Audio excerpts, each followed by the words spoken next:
Extra because one of their goals is to have a safe haven on Guam. The Guam Homeless Coalition, through its partner, the Salvation Army Guam Corps, is seeking the assistance of the community and building a safe haven for Guam.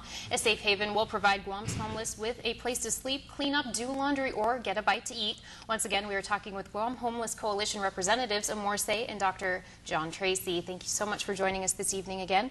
And earlier you listed some of the different programs that help the Guam's homeless population. So what maybe is Guam currently lacking in terms of programs and funding maybe? As you have mentioned, we wanted to, that is the Guam Homeless Coalition goal, is to have a safe haven here in Guam. Safe haven is a place where they can have an access to take a shower, do their laundry, you know, just relax. They know that they have a safe place to go whenever they want to sleep. Well, back in the mainland, they usually go to that place during the winter, but we don't have that here in Guam. Anyways, we want to have it here in Guam because there are some homeless individuals who are homeless by choice, meaning they don't want to live in a shelter, they don't want to have a structured life. Safe haven is not, well, they will still have to have some rules, but they don't have to stay there, you know, for a period of time.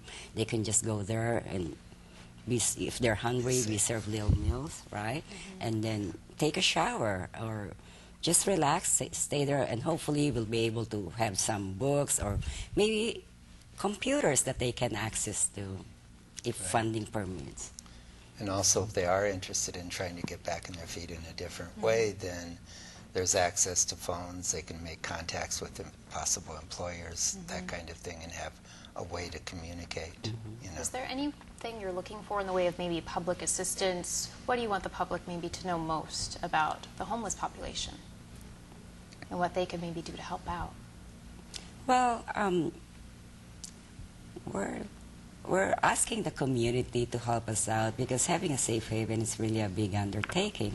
Because first of all, we do not know which organization would be, you know, would be able to implement it. Because in some safe haven, they even provide medication, which I don't think we can do here for a start.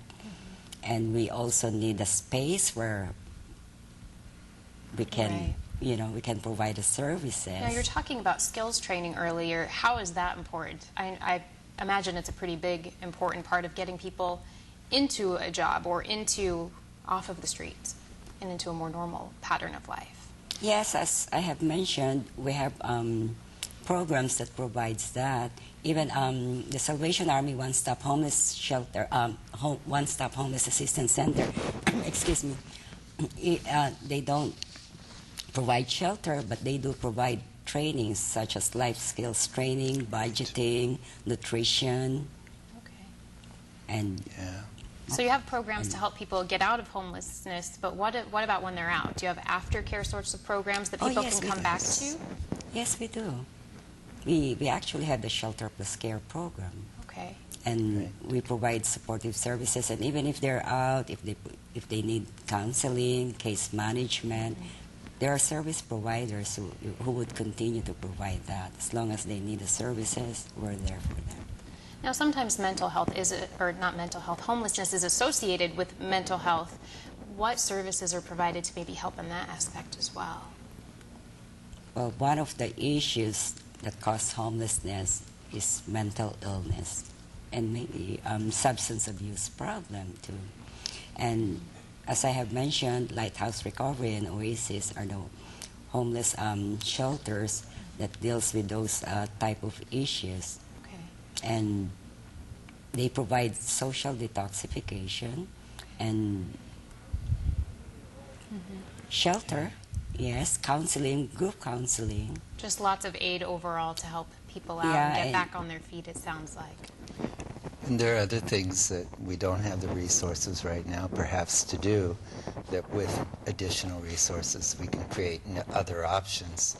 For example, many of the mentally ill, severely mentally ill, can't really put in a full days of work. But if we create programs where they can do partial days of work and develop different kinds of things, then their options increase. And we bring them back into more functional levels and self-esteem issues are addressed and things like that. There are options, program-wise, plenty of them, but it just depends on resources, the people power that we have to do it, and it takes a lot of volunteers to help out in different things too. Okay, we'll wrap up our interview about Guam's growing population of the homeless and what's being done to put an end to it. Don't go away.